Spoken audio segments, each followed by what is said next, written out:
Okay, so couple of pointers. Right, when you're mixing your dough, right, you would notice sometimes, especially in because this dough was originally designed for a larger, because you say it says a 20 quart or 30 quart, which are the bigger mixers. So if you do make them in smaller, you will notice that you have to increase the mixing time, right? It's just because the quantity is larger and the smaller ones do mix a little slower. So don't be afraid if you have to switch that around. Right. So what I did was at 15 minutes, what I recommend is for you to just transform these into 100 gram, 110 gram, right? That's what we said. Yes, 110 gram units. Okay. When you're doing bagels, it's really important to make sure that they get the rest, right? If they don't get the adequate rest, it's going to be very challenging for you to roll, right? So yeah, just use your weighing scale.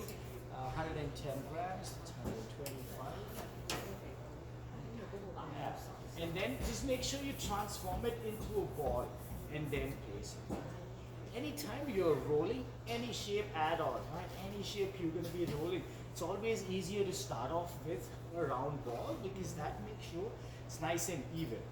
Right? If my shape is something like this, and now I start rolling, you see it's going to be thicker on one side, it's going to be thinner at the other. So you're never going to get a nice consistent product, right?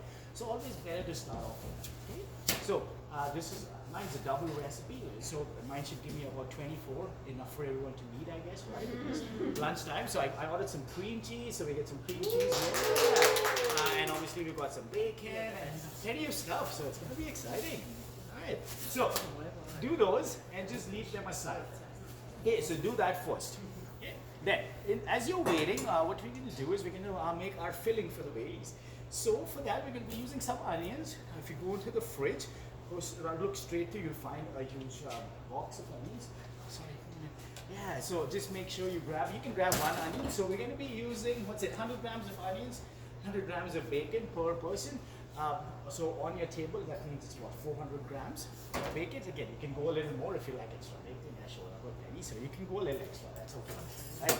I'm just going to chop up one onion because it doesn't make a point in me taking 100 grams and then throwing away the rest. So I'm just going to chop the entire onion. Alright, how's your chopping skills? Good? Yeah. The consistency is missing, that's okay. I know every time my mother-in-law visits us from China, she loves chopping with a cleaver. Like she doesn't use like a chef's knife. It's this huge cleaver, right? And it scares me. It's like chopping with that. I'm nervous. I don't use it. So I have a nice cleaver. I wrap it. I put it away. I store it. And every time she comes, I take it out. That cleaver always reminds me of horror movies where someone's running behind. Like someone's running behind you. I know, that's right. But everything, like even garlic with that. Like it's too big for garlic. So is that. That's why it scares me. Chodo is very nice. Chodo is very nice. 我都有把菜到 OK。我都係，小心啲。Yeah. So grab a chopping board. Again, we're not that so. I won't have. I know there's a color coding with chopping boards usually, right? But in this kitchen, because it's a bake shop, right? So we don't really have all the color codes here. So just use what you can find. That's okay. We just make sure we clean it. What I suggest is first, because we do need to chop the bacon too. First do the onions and then do the bacon. Right, that way, it just won't be as slimy or sticky on your chopping board. Again, I know you were in the cooking class, but usually just put a damp cloth underneath so your chopping board's not going to move. Also, with your kids, as you kind of get more into working, what I suggest is have two knives. One for the pastry side, right, which is great to cut cakes, great to cut everything else.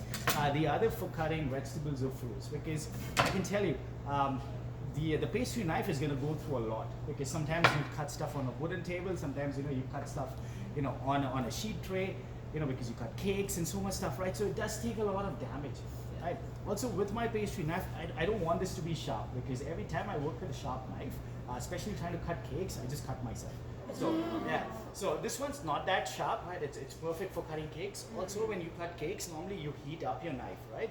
So because especially if you're cutting a frozen cake, so you use a blowtorch and you would just heat up your knife and then cut it, or you dip it in hot water and cut it. So the knife goes through a lot, right? That's why the blade doesn't stay close. So that's why I keep 2 different knives, just so that makes my life a little easier. So let's get this one going.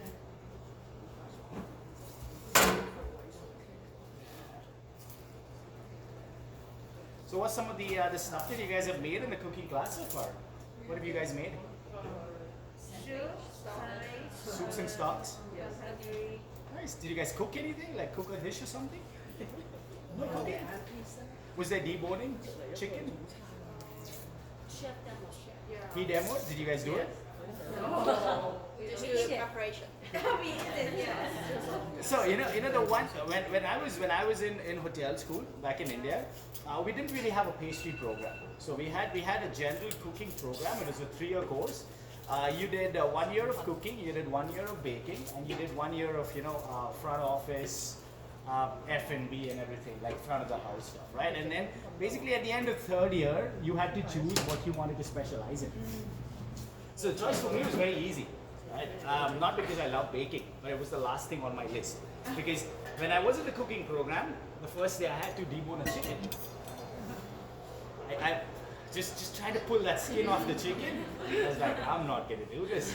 No, this is out of the list.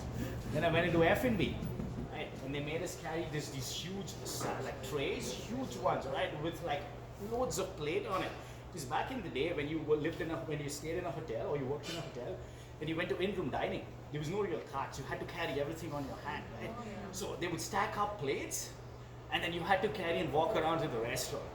Like, and then one time I slipped, I fell, and I just fell straight through all the food, everything on me.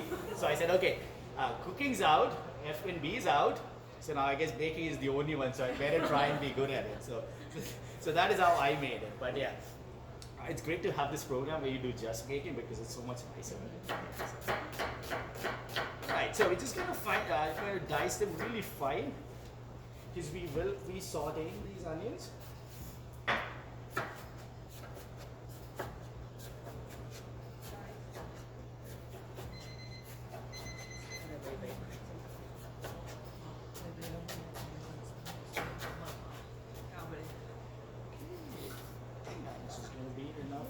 For now, yeah, I'll start off with this.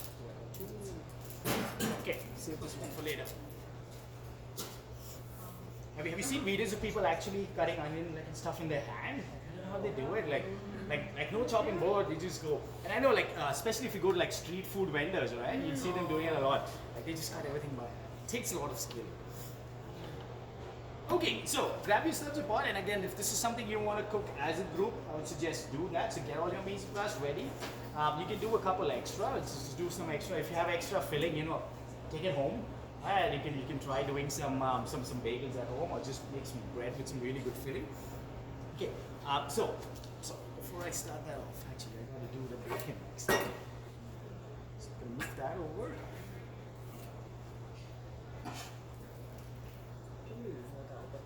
Do you guys eat a lot of bacon back home in Hong Kong? Do you eat a lot of bacon? Not much, right? Yeah, it's a very North American thing, right? In Canada, if you go U.S., Canada, people love bacon. Like growing up, because in India, pig is not really something people eat that often. It's not considered because there's a lot of religious obligations with it. So growing up, I didn't see a lot of bacon. But I was surprised when I went to Dubai, right? Again, Dubai is a Muslim country, right? So again, Muslims don't eat bacon. But in Dubai, they used to sell what was called turkey bacon. It was exactly like this. It looks exactly the same, but it was turkey. No fat. There's no fat in it. It's just turkey meat that's sliced really thin, right? And people loved it. So it surprised me every time. They thought it was like real bacon. Yeah, no, very very different. Okay.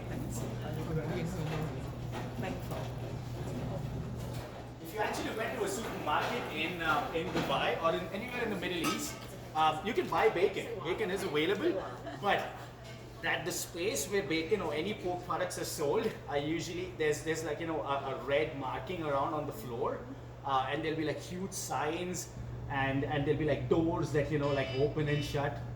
So if you, for those of you who don't want to be in that area, Yeah, you just don't go there. Okay, so I've got my bacon. I'm just gonna cube this up.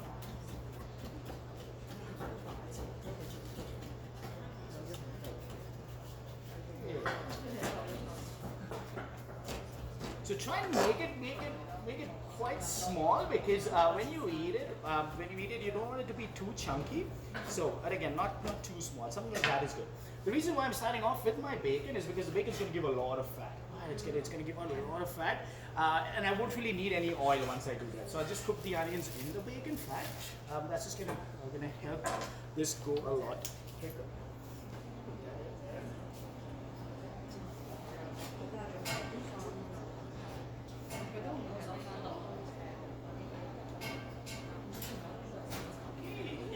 Now, like I said, we use this on a hot pan.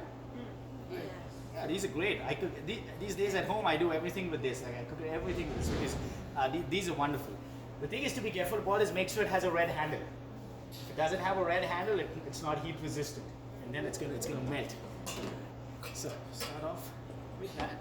I'm just gonna let that cook. Right? Once that gets a little bit of color, I'm then gonna add the onions in, and I'm gonna continue cooking that. Okay, so I'm going to cook that filling and then I'm going to leave it on the side. Right. In the meantime, what I did was I already made our bagel water. So we've got 6 liters of water and 1 bottle of honey or malt. What the honey is going to do is essentially it's going to add a little bit of that sugar into your dough, which when it bakes, you get a really nice color. With malt, you can use malt as well, but with malt, it's going to get much darker. So that's something you want to keep in mind. So I did put honey, the water is there. What we will do is, again, we'll take some water in a pot and we'll have it on your station. Then each one of you can have it on your station and you can actually boil your bacon.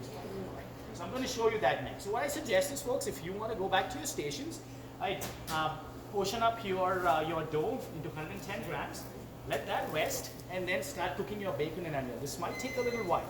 So get that done. Once it's done, what I recommend is to use something that we can cool it down. Maybe, actually, if you were to use a sheet tray, put a parchment paper on it and spread it out. That way it's going to cool down faster. And once that is done, we'll come back and then we'll do the rolling on the bagels, right? And then boiling and then finishing it. Sounds good. Thank you.